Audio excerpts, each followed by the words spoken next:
Hats off, Mheshimiwa, for the work you've been doing so far. We've seen you taking the initiative to help the kids, especially during this pandemic of COVID-19.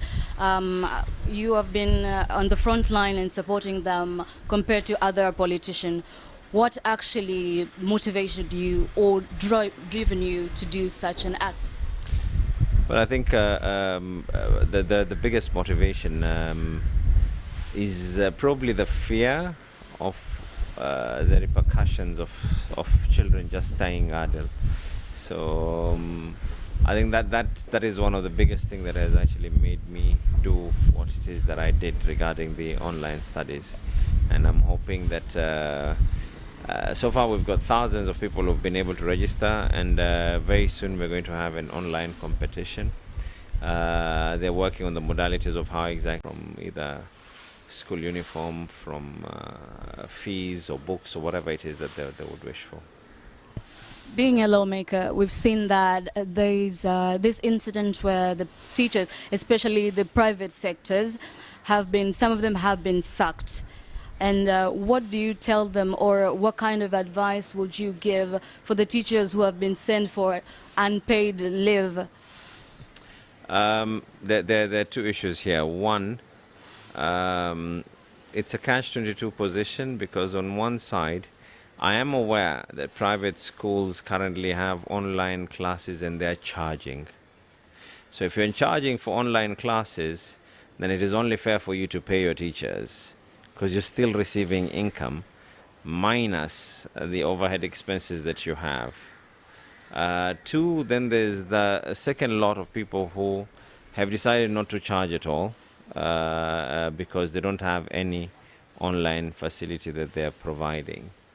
But I have always been getting individual calls and being asked questions by interviewers like yourselves. I have requested that if at all, like, I'm always told that they have their union, and I've talked to them. I've told them, why don't we sit down and you tell me what it is that you want me to do for you. You can never scratch someone's back if the part that is itching is his forehead. So it is important for them to come forward and say, instead of us just going through, the norms of what we hear or what we feel or what we thought we heard, then we actually do it in a proper direction. I believe that legislation should be done for people, and it should be done for people after consultation, because what pinches them here is the same thing that would pinch someone who is based in Nakuru, in Kisumu, in Nyeri, in Nairobi, and elsewhere in the country, and that is in regards to the private schools. What do you tell the parents who are currently unable to get through the online learning, and they are really suffering at the moment? Parents are suffering for various reasons. There are those who are suffering because they now understand what it means to raise a child full time, and probably I'm hoping that after this whole thing is over, they will be now be able to realize the importance and the value of a teacher. There are some parents who are actually is seeing the tense situation that they're in, the children who they gave birth to themselves. Some of them have never lived and stayed with them for so many hours in a day like they have during this period. But I think we need to look at it always turn a negative into a positive. Maybe this time we need to look at this negative and say that what good can we make out of this? And maybe a good that is there is that we need to reflect and go back to humanity, go back to our cultures, our values of parents' involvement to the child. We've seen in social media when the man who was employed, who was apparently not paid for more than 3 months and ended up dying, committing suicide. So what do you tell the employers who are not actually serving the rights of their employees on such occasion? There's no doubt that the country, not just Kenya alone, but the whole world is going through an economic crunch. I am aware that private schools currently have online classes and they're charging. So if you're charging for online classes, then it is only fair for you to pay your teachers. because you're still receiving income minus the overhead expenses that you have. Two, then there's the second lot of people who have decided not to charge at all because they don't have any online facility that they are providing. But I have always been getting individual calls and being asked questions by interviewers like yourself. I have requested that if at all, like, I'm always told that they have their union, and I've talked to them. I've told them why don't they sit down and determine what is for you. You can never scratch someone's back. The part that is itching is his forehead. So it is important for them to come forward and say, instead of us just going through, the norms of what we hear, or what we feel, or what we thought we heard, then we actually do it in a proper direction. I believe that the legislation should be done before people, and it should be done before our association. Because what thinking them here is something that would think someone who is based in a rural, so near Nairobi, and that is difficult to find.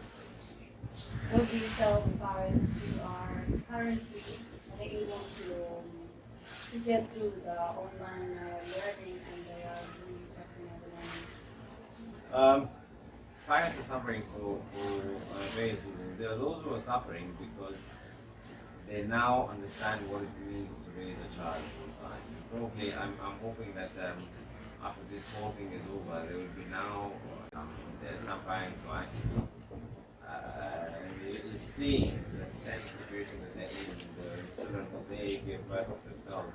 Some of them have never lived and stayed with them for so many hours in the day like they have during this period.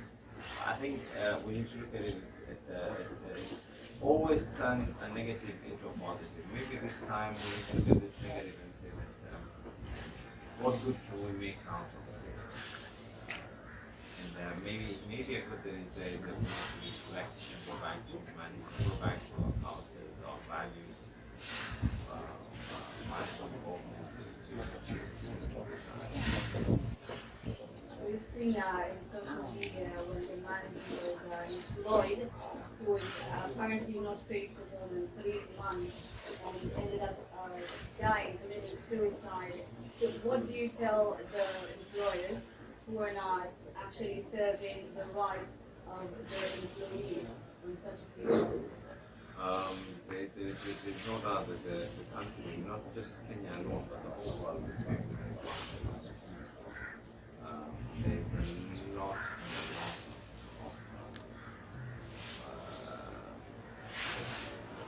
depression amongst individuals. And let me assure you, no amount of politician talking or anything else can be able to redeem someone's soul than for people to go back to their nature. Not everything is a political problem. Some things are social, some things are spiritual. In this particular instance, that is a social issue because I've had incidents before where people have gone away, others so many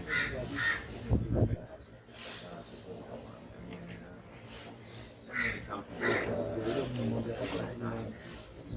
some of them are because employ just mean and probably just decides to.